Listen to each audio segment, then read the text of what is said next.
बहुत ही दुखद स्थिति आज की डेट में। आज यहाँ पर मैं पढ़ रहा था तो मैं कमेंट में किया कितने ज़्यादा लोग सुसाइड कर रहे हैं।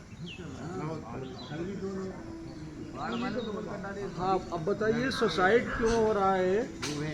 आप भरोसा रखो कि जो आपका डिप्रेशन में लोग सुसाइड करते हैं। डिप्रेशन क्या है कि जो लगता है जैसे भविष्य में हमारा कोई कुछ है ही नहीं, तब लोग जो है एकदम से जो है उनके पास मृत्यु के अलावा कोई विकल्प ही नहीं होता, तो वो एकदम से सुसाइड कर ले।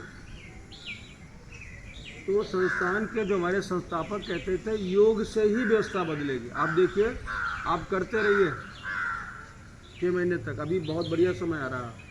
अक्टूबर नवंबर तक आपको यहाँ पे खुले में कर सकते हैं। उसके बाद फिर आपका सरस्वती वहाँ भी बंद कर सकते, बंद की जगह कर सकते हैं। आप करेंगे, स्टार्टिंग में लगेगा कि बड़ा मुश्किल काम है सुबह आना, लेकिन आपकी दिनचर्या का पार्ट ऑफ लाइफ बन जाएगा। और जब बन जाएगा तब आपकी सोच बिल्कुल अलग होगी। तो क्या है कि जैसे जैसे हमारी साधना आगे बढ़ती जाती है तो जो हमारी तम वृत्ति है वो धीरे धीरे जो है सत्य में बदलती जाती है। रजवृत्ति दोनों का मिश्रण है। तो उसके भी स्टेपिंग बताई बाकायदा वहाँ से पातंजलि जी ने। मूढ़ अवस्था जो आम प्राणी है उसमें केवल चार होते हैं: भोजन, निद्रा, मैथुन और डर। डर तत्व में होता है। ये चार चीज़ें। मूढ़ के बाद क्षिप्त, विक्षिप्त, एकाग्र और निरोध, ये चार अवस्थाएं बताई हैं। जैसे जैसे हम साधना करते, जैसे आप ज़मीन पे बैठ के बहुत से लोगों को आप कहोगे कि हाँ भाई साधना कर लो, तो उन्हें ज़मीन में बैठने में वो लगेगा कि जैसे हमारा अहम उनका इतना भरा हुआ है तो ज़मीन में बैठ नहीं सकते। ऐसे तो और अहम भी है, अहम ही हमारे दुख का कारण है। तो चार अवस्थाओं में अहमी से टकराव का कारण क्या है कि आई एम, मैं कुछ हूँ। क्या हो भाई, किस क्षेत्र में तुम कहाँ हो। तो हमारा योग जो है ये हमारे अहम को ही नष्ट करता है।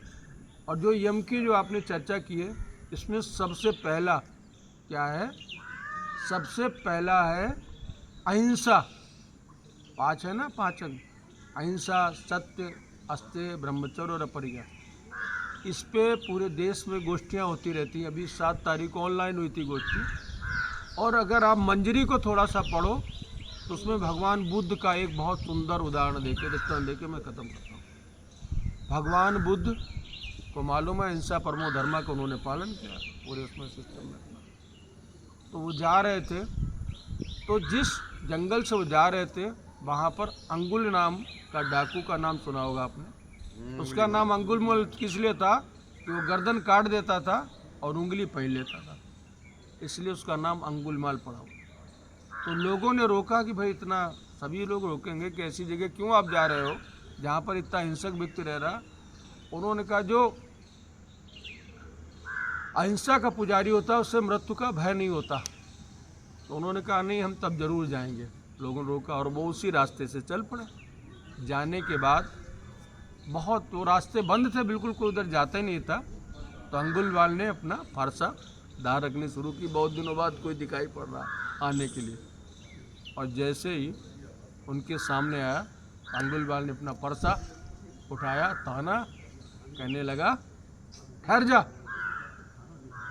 तो भगवान बुद्ध ने कहा मैं तो बहुत पहले ठहर गया था, अब तू ठहर जा। उन्होंने कहा मैं तो ठहरे हूँ, आप जा रहे हो, आप कह रहे हो। तो उन्होंने कहा चलो, रुक गए। वो कहने लगे जो जिसको मृत्यु होती है उसकी अंतिम इच्छा पूरी की जाती है, अंतिम इच्छा पूरी करोगे। उन्होंने कहा अवश्य करेंगे। अब क्या था कि उनका प्रभाव ऐसा था, जो व्यक्तित्व होता है उसका प्रभाव पड़ता है, उसके मन में थोड़ी सी हिंसा में कमी आई। उन्होंने कहा जाओ पत्ते तोड़ के ले आओ पेड़ से। उसने क्या, उसने 1 मिनट में ऐसे मारा और पत्ते क्या पूरी डाल काट के ले आया ऐसा, बोल लीजिए। उन्होंने कहा मुझे नहीं। अब फिर उसमें लगा क्या हो। उन्होंने कहा ये अजीब मूर्खतापूर्ण वाली बात करते हो, पत्ते तोड़ के दोबारा लग सकते। उन्होंने कहा पत्ते नहीं लगा सकते, तुम एक पेड़ को जहाँ से काट के लाए हो, तुम लोगों की गर्दन काटते हो, लोगों का जीवन लेते हो, क्या जीवन दोबारा दे सकते हो? जो तुम कर नहीं सकते वैसा क्यों करते हो? उसके मन में भाई उनके शब्दों का असर ऐसा आया, उसमें परिवर्तन, एकदम से परिवर्तन उसके मन में आया। अब उसके बाद उन्होंने वो ज्ञान दिया।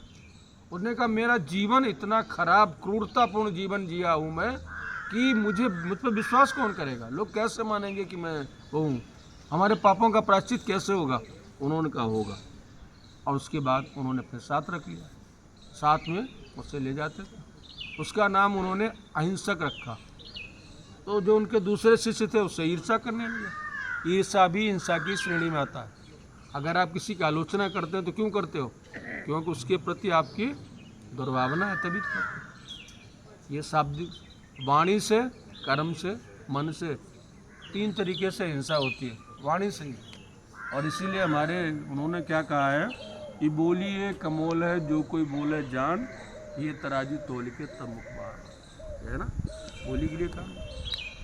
तो उन्होंने कहा उससे, जो भगवान बुद्ध की परंपरा थी, उन्होंने कहा जाओ तुम भिक्षा मांग के आओ।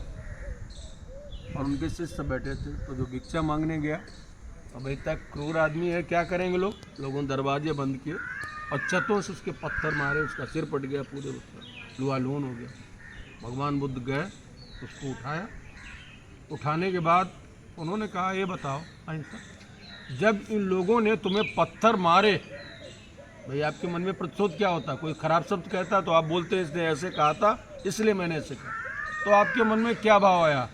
उसने कहा हमारे मन में एक भाव आया कि कल तक मैं अज्ञानी था, आज ये अज्ञानी है। जो हमारे प्रति हिंसा करें भाई, मैं भी तो ही था।